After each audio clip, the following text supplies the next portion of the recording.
Olá, em 2018 a Constituição brasileira, a Constituição Cidadã, completa 30 anos. Após um período de 21 anos do regime militar, os brasileiros puderam contar com a democracia de volta e também uma série de direitos que haviam sido suprimidos. A Assembleia Legislativa do Paraná, para marcar essa data, está produzindo uma série de entrevistas, de programas com personalidades, com juristas que possam falar a respeito da nossa Constituição. Hoje, a nossa entrevista é com o jurista, com o advogado René Ariel Dotti. E o senhor, evidentemente, viveu muitas histórias desse Brasil recente e o senhor pode nos falar sobre essa nossa Constituição que completa 30 anos. Isso diz o que para o senhor, doutor René? Em primeiro lugar, o Brasil, esta é a 7ª Constituição do Brasil. É lamentável porque situações, digamos, políticas e institucionais determinaram rupturas no sistema jurídico. Mas nós podemos dizer que houve um avanço em relação à primeira Constituição de 1824, 23 de março, porque era a Constituição do Império. Então, o regime era a monarquia, não era a república. Em 1891, então, depois de 1890, houve a proclamação da República e, em 91, a primeira Constituição republicana, que teve, inclusive, o modelo norte-americano. Nesse sentido, o Rui Barbosa deu grande contribuição, porque o modelo de governo adotado foi o presidencialismo, ao contrário do parlamentarismo, que seria o regime anterior. Desta de 1891, nós partimos para uma Constituição de 1934, depois uma Constituição de 1937, durante o chamado Estado Novo. Getúlio Vargas, em função de notícias e de acontecimentos no norte e nordeste do Brasil, onde se anunciava a presença de movimento comunista, ele determinou o fechamento do Congresso, o recesso do Congresso Nacional e sancionou uma Constituição, inclusive chamada polaca. Por quê? Porque ela imitava muito a Constituição polonesa. E esta Constituição de 37 trouxe, inclusive, suprimiu direitos e garantias individuais. Tivemos depois, então, a Constituição de 46, que foi objeto de uma efetiva constituinte. Por quê? Porque as constituições anteriores, salvo a Constituição do Império, não tiveram a participação do parlamento. Mas agora, em 46, em 18 de setembro de 46, a Constituição transmitiu, ou melhor dizendo, ela repercutiu tudo de positivo que havia em função da vitória dos aliados na Segunda Guerra Mundial. Portanto, foi um espaço de tempo da maior importância para que o Brasil e outros países reconquistassem direitos e garantias. Depois de 46, portanto, essa foi sim uma Assembleia Constituinte exclusiva, porque foram chamados pessoas da sociedade, jornalistas, juristas e tal, para redigir a Constituição. Mas não eram parlamentares da Constituição. Ao contrário da Constituição de 88, que ela foi redigida por parlamentares que continuaram. Daí determinados interesses que foram mantidos em função do legislador ser também o legislador da Constituição. Mas o que eu queria destacar de importante, evidentemente, entre outros aspectos, é que a Constituição de 1824, a de 91, a de 34, 37 e 46, tinham os seus primeiros artigos tratando da organização do Estado, os poderes do Estado, o executivo, legislativo, judiciário. E os direitos fundamentais, direitos individuais, eram tratados em pontos, pode-se dizer, distantes. O artigo 173, 174, por exemplo, que cuidava dos direitos e garantias individuais. Isso foi mudado em 88, porque nos primeiros artigos já está que a República Federativa do Brasil tem como fundamentos a soberania, a dignidade da pessoa humana, etc. E logo em seguida, o artigo 5º trata dos direitos fundamentais, direitos e garantias fundamentais. E ali onde estão os direitos de todos os cidadãos, a liberdade, etc. A segurança, a liberdade, o patrimônio, a vida, etc. Então, isso foi eu considero uma revolução muito grande no sistema constitucional. Pode ser que foi uma revolução copérnica em relação aos sistemas anteriores. Daí, então, a grande contribuição. Há uma crítica no sentido de que a Constituição foi muito exaustiva, isto é, e é verdade, ela desceu a determinados pormenores que poderia deixar de lado para a legislação ordinária. Isso não teria, digamos assim, ocupado tanto espaço da Constituição, mas não no modelo americano, ou no, como se falou muito de que a Constituição americana tem 200 anos e ainda continua a mesma. Na verdade, a Constituição americana é um conjunto de princípios que estabelecem a vida política, orgânica e social do país. Mas a nossa Constituição, ela se preocupou em detalhar situações, direitos, garantias, porque nós vínhamos de um regime ditatorial, regime inclusive que teve, no chamado Ato Institucional número 5, o seu ponto de maior gravidade em termos de supressão de direitos e garantias. Por exemplo, no governo militar, que se iniciou em 64, no primeiro ato institucional que determinou a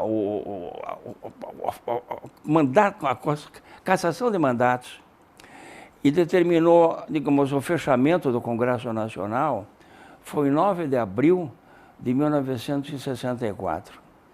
Há um samba-canção, inclusive, que diz assim: o brasileiro que não tivesse visto o ato número 5 e vivia anteriormente, eu era feliz e não sabia, do Ataúfo Alves. Aí, então, foi um marco importante esse contexto. Recesso do Congresso Nacional e a eleição de um presidente da República, que foi o Castelo Branco, com o voto declarado dos deputados e senadores, né? Pois bem, houve outros atos institucionais. Número 2, um ato importantíssimo, porque dissolveu os partidos políticos e permitiu que somente 2 partidos pudessem funcionar. A Arena, que era de apoio ao governo, e o Movimento Democrático Brasileiro, o MDB, antigo, que era da oposição. Nós tivemos, por último, o número 3, o número 4, sempre com restrições. Cada vez que surgia algum problema nacional de resistência contra a ditadura, havia uma nova disposição de lei para cercear aquele movimento. O pior deles foi em 68, 12 de dezembro de 68, quando o Congresso foi novamente fechado. Foi o auge, o senhor diria ali, da ditadura? Foi o auge. Foi o ato mais grave contra as liberdades e garantias individuais. Por quê? Porque houve um discurso de um deputado, Márcio, lembro o sobrenome dele, no Congresso Nacional, às vésperas do 7 de setembro, denunciando a ditadura militar e dizendo que nos bailes que houvessem cadetes, as moças não dançassem com eles. E esse discurso repercutiu muito ao ponto do governo encaminhar à Assembleia, ao Congresso Nacional, um pedido para processar o deputado. Na época, havia necessidade do Executivo requerer a abertura de um processo, a possibilidade de abrir um processo contra o parlamentar. E o Congresso Nacional votou contra. Por uma relativa maioria, votou contra Márcio Moreira Alves, se não me engano. E aí, no dia seguinte, foi decretado o ato número 5, decretado o recesso do Congresso Nacional outra vez, inúmeras prisões pelo Brasil todo, e a instauração dos famosos IPMs, isto é, Inquéritos Policiais Militares. Pois bem, durante muito tempo, como lembrou muito bem você, o país ansiava por um momento de relaxamento, de descontração daquele movimento ditatorial. E houve nesse curso de tempo diversos processos criminais, inclusive. Eu atendi vários casos criminais na auditoria militar.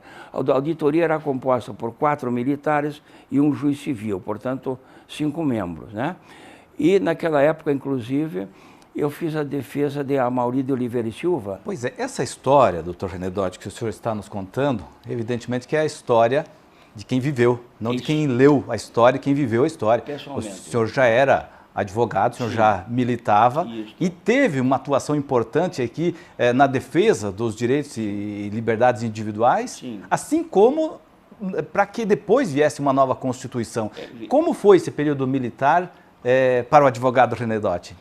Bom, foi um período de extrema preocupação com a própria segurança pessoal. Eu lembro que numa época foram presos no Rio de Janeiro o Eliano Fragoso, o Sobral Pinto, que era um ícone nacional de liberdade. E quando eu fui para uma audiência, a minha mulher, a Rosarita, disse assim: se houver alguma coisa com você, qual é a iniciativa que eu tomo? Eu disse: você telefona para o professor Munhoz de Mello, era professor da nossa faculdade de Direito Constitucional e o último chefe de Polícia Civil que nós tivemos. Portanto, um homem extremamente liberal, mas felizmente não houve prisão. Salvo um momento muito preocupante, quando numa outra audiência, numa das audiências, um colega nosso, o professor Lamartine, estava fazendo perguntas para uma testemunha. E o presidente do conselho, era um coronel, indeferiu a segunda e terceira pergunta. E o professor Lamartine dizia assim: mas eu insisto nisso, eu faço questão, porque isso é muito importante, que a testemunha responda. O nosso colega falou em voz muito alta, e o coronel: se o senhor está preso por desacato. E aí criou aquele clima, né? Todos nós éramos uns 6 ou 8 advogados, paramos um pouco, eu conversei com eles e disse: eu vou à tribuna então. Fui à tribuna, disse: senhor presidente, evidentemente o nosso colega de defesa não teve de modo nenhum o propósito de ofender a autoridade do Conselho. Eu peço que Vossa Excelência reconsidere, porque senão todos nós continuaremos presos, porque somos solidários ao colega. Aí ele relaxou a ordem de prisão e aí, a partir daquele dia, ele disse: em cada audiência nós viremos de beca. De beca. Por quê? Porque o militar vinha de farda e nós íamos de beca. Isso funcionou. Funcionou muito por causa do movimento. Os militares têm muito civismo, né? Como houve, por exemplo, num julgamento, cuja fotografia está ali, de estudantes de Florianópolis que agrediram a comitiva do presidente Figueiredo. Em 79, em novembro, o país estava em situação difícil economicamente e o presidente Figueiredo foi visitar Florianópolis para atos administrativos. Certamente mal orientado, ele foi também solicitado a inaugurar um busto do Marechal Floriano Peixoto. Foi um erro terrível, porque o Marechal Floriano Peixoto, que era o chamado Marechal de Ferro, para manter a República contra a monarquia, ele mandou matar muita gente, inclusive de Santa Catarina, inclusive de Florianópolis. E daí então aquele movimento popular contra o presidente da República, que estava na casa do governador Jorge Borkhausen. Na sacada da residência do governador estava o presidente. E a multidão começou a se aproximar e a ofender e a xingar o presidente. E o presidente cometeu um equívoco de descer dessa sacada, enfrentar, conversar com as pessoas, quando então a comitiva dele foi atacada, né? Eu nunca esqueço que Eu perguntei, foram julgados pelo tribunal aqui em Curitiba, pela auditoria militar, e absolvidos por 3-2. O importante foi que, enquanto o presidente votava pela condenação, estava 2-2 o resultado, um major de hierarquia inferior disse que precisava estudar mais o caso, ficou mais 1 hora lendo o caso e aí absolveu. Então, quando saíram da sala secreta, porque os advogados não acompanhavam o debate interno entre os militares, eles se reuniam numa sala fechada para decidir. Como se fosse um júri. Exatamente, era assim também o júri. Então, quando saíram e se anunciou o resultado, o povo todo que estava ali começou a aplaudir. E foi muito interessante, cantando o hino nacional. Ao mesmo tempo, os militares que estavam sentados se lhe perfilaram, em função de ser cantado o hino nacional. Foi muito importante isso, para demonstrar o civismo do militar e o amor à pátria, né? Ele ouviu o hino e se perfilou em respeito a um dos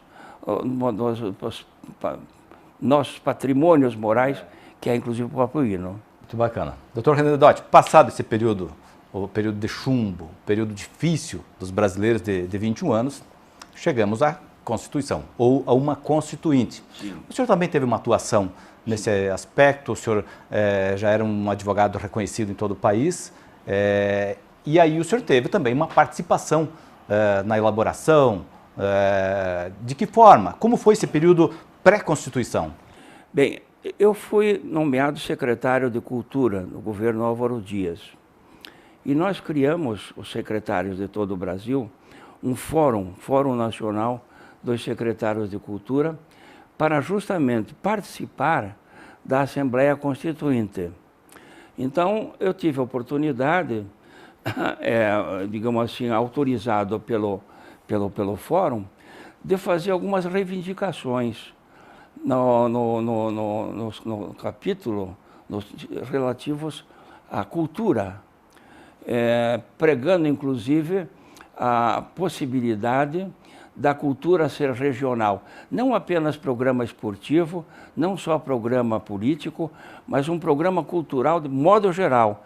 Isso está na Constituição, mas, lamentavelmente, a Constituição diz que a programação cultural atenderá a cultura, a música, etc., dependendo de lei complementar. Essa lei complementar nunca veio, porque as emissoras de televisão nunca permitiram que houvesse essa lei.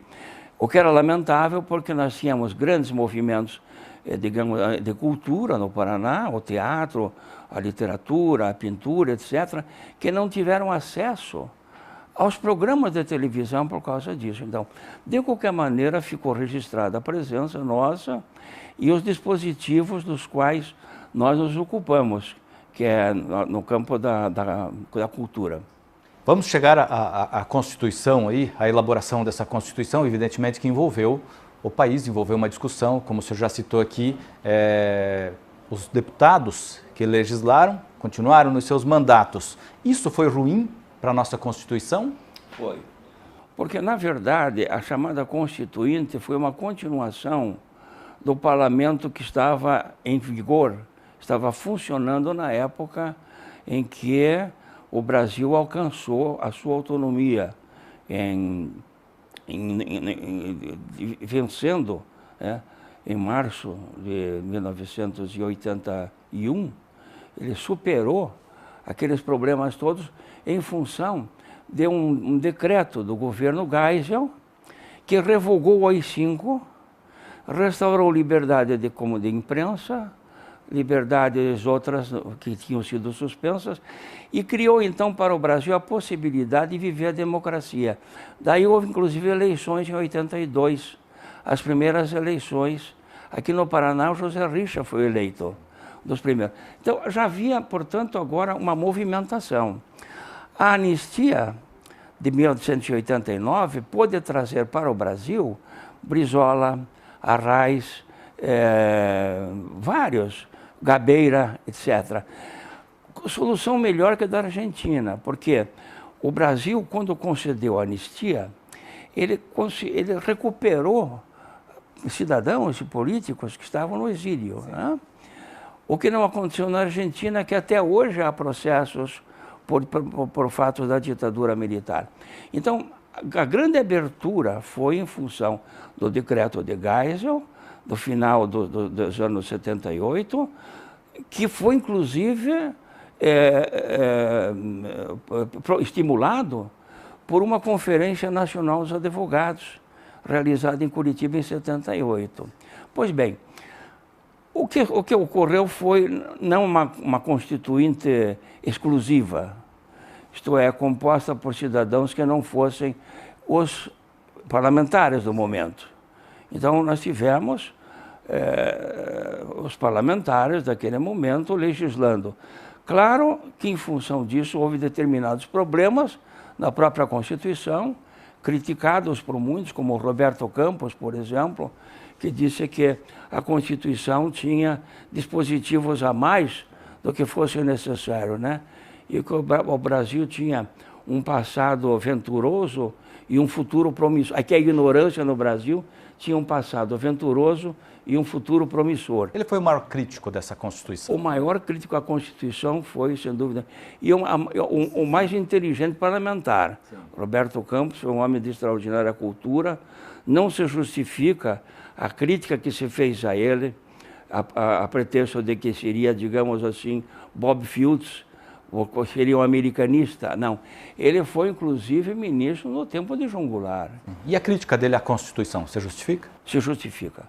Se justifica porque a Constituição tem disposições, muitas delas, que não foram até agora objeto de lei ordinária. Ainda se completam espaços em branco na Constituição. Então, quer dizer, a criação da lei fundamental, a renovação de uma lei fundamental em nosso país, perdeu o sentido maior que seria próprio de cidadãos que não tivessem comprometimento político ou parlamentar. E essa forma de legislar que foi colocada na Constituição, essa legislação da forma como ela é hoje, feita lá há 30 anos, ela é um reflexo também do período militar? O constituinte, o legislador daquele momento, quis se livrar de vez daquele período de chumbo, do período ruim da ditadura e colocou tudo na Constituição? Isso não há dúvida. O condutor, nesse sentido, foi o presidente Sarney, que criaram-se as comissões, mas toda ela voltada, digamos assim, a esquecer, ou pelo menos negar tudo aquilo que havia sido feito na ditadura militar. E houve naturalmente excessos, porque há leis do próprio período da ditadura militar, que são leis importantes, como da ação popular, entre outras, mas houve um movimento, sim, muito forte, quer dizer, o pêndulo do relógio virou muito. Antes era uma ditadura militar, e depois houve um período de uma certa anarquia em função das liberdades fundamentais que o Brasil passou a viver. Mas pode-se dizer que a Constituição de 88 foi um grande marco de distinção entre período de ditadura e período democrático. Daí, então, a surgir, né, a liberdade que nós sustentávamos sempre de não ter medo, né, que eu considero a maior das liberdades. É não ter medo. É não ter medo, porque são liberdades de amar, liberdades de pensar, liberdade de dizer, liberdade de andar, etc. Mas não se exerce bem nenhuma liberdade se houver o medo, porque eu chamo sempre o medo como o carcereiro da alma, né? Essa frase é sua e é bem marcante. É o carcereiro da alma. Exatamente. Eu digo sempre isso nas aulas, palestras que eu faço, olha, o medo é o carcereiro da alma. De tal maneira que você não tem chave nenhuma para soltá-lo dali, a não ser que ele desapareça. É verdade. O senhor é um crítico em alguns pontos também da Constituição, já dá para perceber na sua fala, desde o início, como ela foi elaborada, o que consta ali. O senhor é um crítico de alguns pontos, sim, mas evidentemente que essa nossa Constituição tem pontos positivos. O senhor já citou também aqui a questão das liberdades individuais. Claro que sim, o artigo 5º, é um artigo extraordinário porque estabelece os direitos e as garantias fundamentais. E, como eu disse, entre os primeiros artigos da Constituição, o que estabelece uma mudança radical com as constituições anteriores, sim, que começavam regulando o Estado, pelo poder executivo, legislativo, né? Aliás, o artigo 5º é o mais extenso da Constituição, com mais de 70 incisos, não é isso? Exatamente. O que eu lamento apenas é que não se tivesse adotado um modelo português. Por quê? Em 78 e 74 houve a Revolução dos Cravos. Em 76 se promulgou a Constituição de Portugal. E essa Constituição estabelece artigo 1º, artigo 2º, artigo 3º, e não em algarismos romanos como a nossa Constituição. Então, na nossa Constituição, por exemplo, o artigo 5º, parágrafo 33, vem 3x e 3 tal. Isso cria uma dificuldade imensa. O inciso 40, o 50... Uma que não existe mais. Não existe mais. Ele de 1º, 2º, 3º, e vai até mais, 15º, 16º, o 1, o 5, a bolinha. Esse é um erro. É um erro. Elementar, eu acho que deveria ser mudado isso. Porque há tantas emendas constitucionais, o que revela, digamos assim, o descompasso da Constituição com muitos fatos da realidade. Nós temos um número imenso de emendas constitucionais. Uma delas bem poderia ser renumerando os artigos que nós adotássemos o número certo, 1º, 2º, 3º, 4º, etc. Essa nossa Constituição, ela foi dita desde o começo, a Constituição cidadã, tem a questão também da garantia dos direitos sociais ali. Sim, importante isso na Constituição? Muito importante, porque além de direitos fundamentais como o salário mínimo, ela estabelece garantias próprias da cidadania, próprias da sociedade, e que antes não eram garantidas juridicamente, não eram estabelecidas certas garantias individuais do ponto de vista social, além do salário mínimo, porque a Constituição de 88 estabelece a finalidade do salário mínimo. Infelizmente não é cumprido, porque a despesa é muito maior do que o que está previsto na Constituição, com o salário mínimo que se pague, né? Mas o que é importante destacar é que a Constituição teve direitos sociais, direitos culturais, direitos humanos, etc. É uma relação de direitos fundamentais que nós nunca tivemos anteriormente no país. Doutor René Dotti, vividos aí esses 30 anos da nova Constituição, o senhor evidentemente que viveu bem mais do que isso, um período anterior, o senhor conhece... a Constituição anterior. As constituições anteriores, pelo seu ofício também de professor.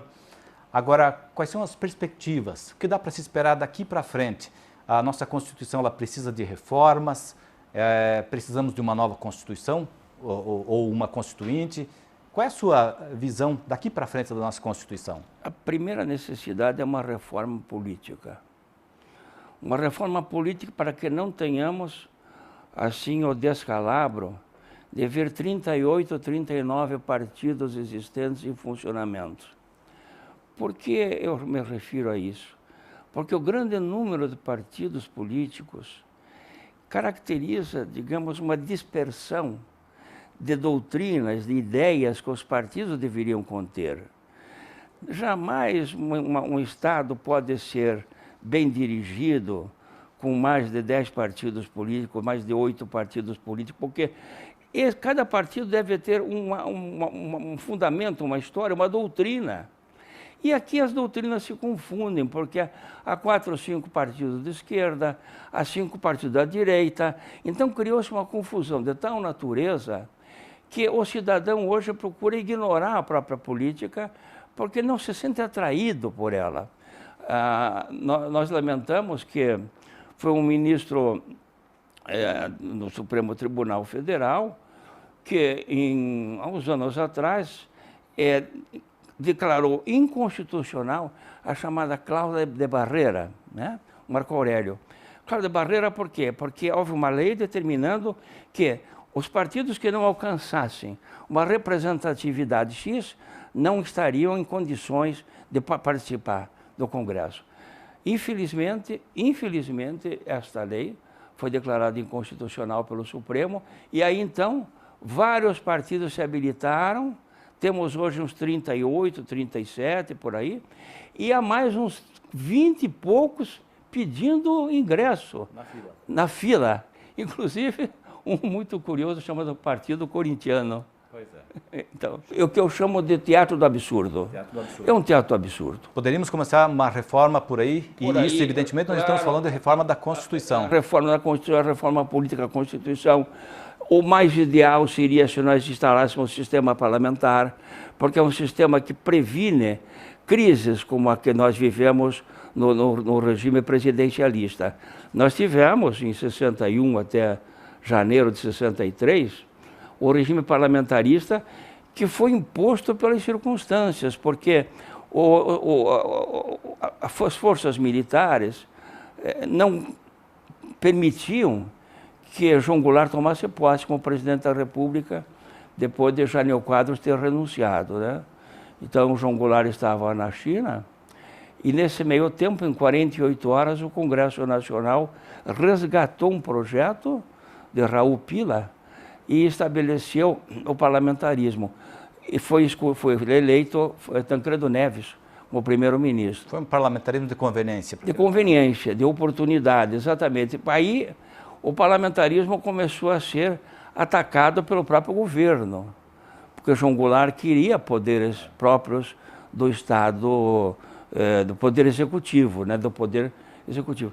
E então houve um plebiscito em janeiro de 63, para saber se queriam voltar ao regime presidencialista, e a votação foi muito, muito grande, restaurando o sistema presidencialista. Por isso, até hoje somos presidencialistas, né? Até hoje somos presidencialistas. É preciso reformas, então? É preciso. É fundamental. A reforma política, a reforma econômica, porque nós também temos, além das dificuldades econômicas próprias, nós temos um grave problema em nosso país, que é a não educação da infância e da juventude para a política. Eu entendo que a política deve ser ensinada desde a primeira infância. Assim como se ensina a criança a atravessar uma rua, a tomar cuidado com a bola, ensinar o que é fundamental para a política. Eu fiz aqui uma experiência no escritório com colegas de meu neto de 10 anos, então eram 20 e poucas crianças. E eu ia projetando na tela, com um PowerPoint, por exemplo, Constituição, todos são iguais perante a lei. E eles liam aquilo sem que eu precisasse pedir. Na medida que entrava uma frase nova, a pena de morte, não se admite pena de morte, não se admite pena de morte. Então eu vi, naquela infância, um entusiasmo, uma capacidade de apreensão maior do que os estagiários de direito. Porque os estagiários de direito estão ainda com a dificuldade da lição, do diálogo, do monólogo do professor, não sabe se vão ser juiz, promotor e tal. Então, é fundamental que nós tenhamos educação política, assim como as escolas já, há escolas de educação política, mas insuficientes em nosso país. Interessante. Nós ficaríamos aqui conversando horas e horas, porque o senhor tem muito o que contar, muito o que ser absorvido por nós, enfim, por todos. Eu agradeço muito a sua entrevista, foi um prazer conversar com o senhor aqui. O prazer foi meu. Eu tenho muita satisfação em poder dar essa entrevista, agradecer à Assembleia Legislativa que me concedeu o título de cidadão paranaense e dizer a você, Luiz, que foi um momento muito importante esse para mim, poder dar um depoimento a respeito do progresso do nosso país. Muito obrigado. Que bacana, muito obrigado. Continua dando aula. Sim. Tá certo. Nós conversamos aqui com o professor René Arialdotti, professor de Direito Penal, Processo Penal da Universidade Federal do Paraná, advogado, militante, jurista, conhecido, reconhecido aí em todo o Brasil, dispensa grandes apresentações. Esse é o especial da Assembleia Legislativa do Paraná sobre a nossa Constituição, Constituição brasileira, que completa 30 anos. Muito obrigado pela sua companhia e até uma próxima.